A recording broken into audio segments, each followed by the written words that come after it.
முறுக்கிட்டாங்க தலைவா. இது கடவுள்கிட்ட இருந்த தவம். 7 மாதம் தவம் தான் பார்த்துருக்கோம். இந்த கடவுள்கிட்ட தவம் இருந்தால் நல்லது கிடைக்காம இருக்குமா? இப்போ கிடச்சிருக்கு. அந்த தவத்துக்கான பரிசு தான் இது. இப்போ இல்லை, இதுக்கு முன்னாடி எலெக்ஷனுக்கு முன்னாடி வந்தால் தளபதி விஜய்னு வந்திருக்கும். எலெக்ஷனுக்கு அப்புறம் விட்டு தமிழ்நாடு மாண்புமிகு முதலமைச்சர் சி ஜோசப் விஜய்னு வந்திருக்கு. கடைசி படம் சூப்பராக மிரட்டி விட்டுருக்காங்க. உண்மையிலே ரொம்ப மனசு வருத்தமாக இருக்குது. லாஸ்ட்டு படங்கிற ஏற்றுக்கவே முடியல. அந்த இடத்த யாராலும் ஃபுல் பண்ண முடியாது. ரொம்ப மனவேதனையோடு வெளியில் வந்தோம். அவ்வளோ ஹாப்பியாக போயிட்டு வெளியில் மனதோடு இருந்தோம். இதுதான் கடைசி படமே அப்படிங்கிற ஒரு ஃபீலிங்கில் வந்தோம். எங்களுக்காண்டி வருஷத்துக்கு ஒரு படம்னாச்சு ரசிகருக்காண்டி கொடுத்தா எல்லோரும் ஒரு ரொம்ப சந்தோஷமாக இருப்போம். அதுதான் மன வேதனை எங்களுக்கு. இதுதான் கடைசி படங்கிற ஒரு வேதனை ஏற்றுக்க முடியல. அவர் இது ஒரு கோரிக்கையாக வைக்கிறோம். வருஷத்துக்கு ஒரு படம்னாச்சு ஒரு சின்ன ரோல்லனாச்சும் காமிச்சிட்டு போனால் கூட எங்களுக்கு போதும். அவ்வளோதான். லீக்கான படம் செலிப்ரேஷனே தெரியும். தளபதி படம் அது இங்கே நடக்கிற செலிப்ரேஷன் தளபதி படங்கயா. அவ்வளோதாங்க.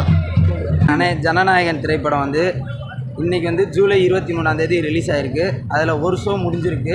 இந்த ஒரு ஷோவே வந்து எப்படி பார்த்தீங்கன்னா, நைட்லேருந்து ஒரு கோயிலில் எப்படி ஒரு கும்பாபிஷேகம் அப்படின்னா எப்படி ஒரு திருவிழாவை வந்து ஏற்படுத்துவாங்களோ, ஒரு ரம்ஜான் பண்டிகையில் எப்படி ஒரு பள்ளிவாசலை அலங்கரிப்பாங்களோ, அதே மாதிரி ஒரு சர்ச்சு எப்படி கிறிஸ்துமஸ் அன்னைக்கு அலங்கரிப்பாங்களோ, அது மாதிரி வந்து இதை வந்து நாங்கள் வந்து ஒரு திருவிழா மாதிரி கொண்டாடிக்கிட்டு இருக்கோம். அதனால் எங்கள் தளபதியை வந்து கடவுள் ரேஞ்சுக்கெல்லாம் நாங்கள் பேசலை. நாங்கள் வந்து ஒரு ஜஸ்ட்டு அந்த தேட்டரை வந்து ஒரு திருவிழா கோலமாக கொண்டு வரணும்னு சொல்லி நாங்கள் வந்து இந்த நைட்லேருந்து இந்த செலிப்ரேஷன்லாம் பண்ணிக்கிட்டு இருக்கோம். ஒரு ஷோ முடிஞ்சிருக்கோம். இதிலே வந்து மக்களுடைய வரவேற்பை நீங்களும் பார்த்துட்ருக்கீங்க.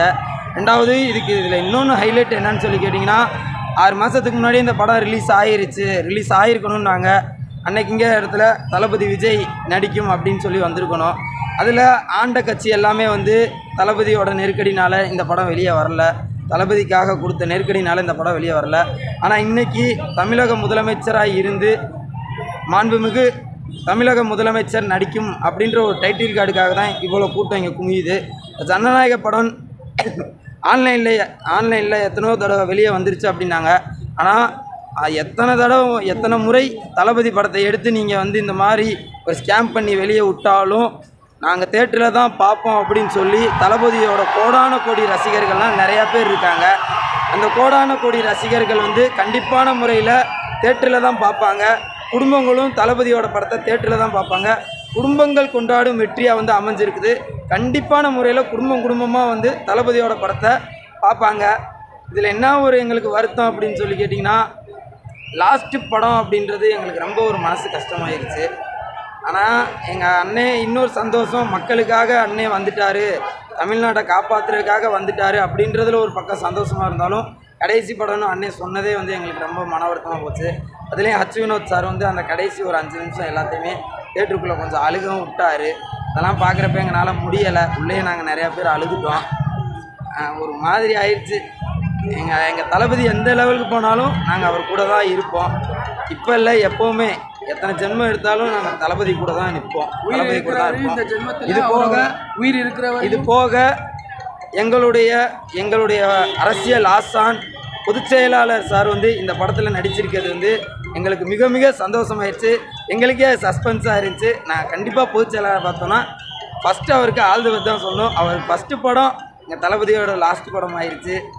எங்கள் தளபதி நடிக்கலைன்னா கூட பொதுச் செயலாளர் இந்த மாதிரி இனிமேல் படத்தில் வந்தாருன்னா கூட எங்களுக்கு அதுவே ஒரு ஆனந்தமாக இருக்கும். அதே நாங்கள் தளபதி படம் மாதிரி கொண்டாட செஞ்சுருவோம். நாங்கள் பொதுச் செயலாளருக்கு ஒரு கோரிக்கை வைக்கிறோம். தளபதி அன்னைக்கே சொல்லிட்டாரு, நான் வந்து அரசியலில் நடிக்க மாட்டேன் அப்படின்னு சொல்லிட்டாரு. இப்போ தளபதி மக்களுக்காக அரசியலுக்கு வந்துட்டார். அப்படி இருக்கும்போது எங்கள் அண்ணன் என்ன முடிவு எடுத்தாலும் எங்களுக்கு சரிதான். நடித்தாலும் எங்களுக்கு சந்தோஷம்தான். மக்களுக்காக சேவை செய்யுங்கன்னு சொன்னாலும் எங்களுக்கு சந்தோஷம். வாக்கு தெய்வ வாக்குன்னு அவ்வளோதான். எங்களுக்கு தளபதி என்ன சொல்கிறாரோ அதை நாங்கள் பின்பற்றுவோம். இது ஆக்சுவலாக எங்களால் ஒத்துக்கவே முடியல. இது தளபதியோட கடைசி படம்னு என்னை சுத்தமாக ஒத்துக்க முடியல. போலீஸ் ஆஃபீஸாக அவங்க அந்த பொண்ணுக்கிட்ட அவரோட பொண்ணை வடக்கு சொல்லி கொடுப்பாரு. அந்த விஜய்கிட்ட அந்த ஒரு தன்னோட ஹையர் ஆஃபீஸர் கொடுத்தாங்கிறதுக்காண்டி கடைசி வரைக்கும் அந்த பொண்ணை வச்சு எப்படி மிலிட்ரி அகாடமிக்கு அனுப்புகிறாங்கிற ஒரு கதையை வச்சு எடுத்த படம் உண்மையே நல்லா இருந்துச்சு ப்ரோ. அதே சமயம் சத்தியமாக ஒத்துக்க முடியல. விஜயோட கடைசி படம்னு ரொம்ப நான் உண்மையாக சொல்ல தெரியல. ஐ வில் மிஸ் தளபதி. இனிமேல் தளபதி பார்ப்போமா பார்க்க மாட்டோமாங்க தெரியல, ஒரு வெறியில் இருக்கேன் ப்ரோ. அதே சமயம் அவர் முதலமைச்சர் ஜோசப் விஜய் அவருக்கு ஸ்மால் ரிக்வெஸ்ட், என்ன தான் இருந்தாலும் நாங்கள் தளபதி விஜயை நாங்கள் ரொம்ப மிஸ் பண்ணுறோம். வருஷத்துக்கு ஒரே ஒரு படம் ஜஸ்ட் அவங்க வந்து கையை காமிச்சிட்டு போனாலே போதும், அந்த படம் தராமல் ஓடுந்தால செம்மையான படம், ரொம்ப பிடிச்சிருக்கு. விசி தலை. தேங்க்யூ. தளபதியோட லாஸ்ட் படம் அன்எக்ஸ்பெக்டடான நிறையா விஷயங்கள் படத்தில் சேர்த்துருக்காங்க. படம் உண்மையிலே கிளாஸ். தளபதி தான் எப்பயுமே மாஸ். இந்த தளபதியோட வெறி இருக்க பாருங்க, தளபதி தான் மாஸ். தளபதி வேறு ஏதாவது டைலாக் சொல்லு. வேறு ஏதாவது ஒன் லாஸ்ட் டைம்னால கொஞ்சம் கண்ணெலாம் கலங்கிருச்சு. என்றும் தளபதி எங்கள் சிஎம், எங்களுக்கு நல்லதாக பிஎம் பிரியமுடன் விஜய் சொன்னாங்க. லீக்கான படத்தை யார் வந்து பார்ப்பான்னு ஒரு ஃபங்க்ஷனில் சொல்லியிருக்காங்க. இப்போ லீக்கான படம் சாதனை அடிக்க போகுதுன்னு அவங்க வயலை சொல்லணும். இந்த மாதிரி சாதனை அடிச்சிருச்சுன்ட்டு அவ்வளோதானே என்னோட ஆசை. எப்பயுமே தளபதியை கடவுளுக்கு சமந்தான். நல்லா இருந்துச்சு ப்ரோ, படம் சூப்பராக இருந்துச்சு ப்ரோ. விஜய் ஃபேன்ஸ்லாம் ரொம்ப லைட்டாக சேட் ஆகிட்டாங்க. அந்த மாதிரி எடிட்ஸ்லாம் நிறைய ஆட் பண்ணியிருந்தாங்க எண்டில், அதனால் கொஞ்சம் ஃபீல் ஆகிட்டாங்க ப்ரோ.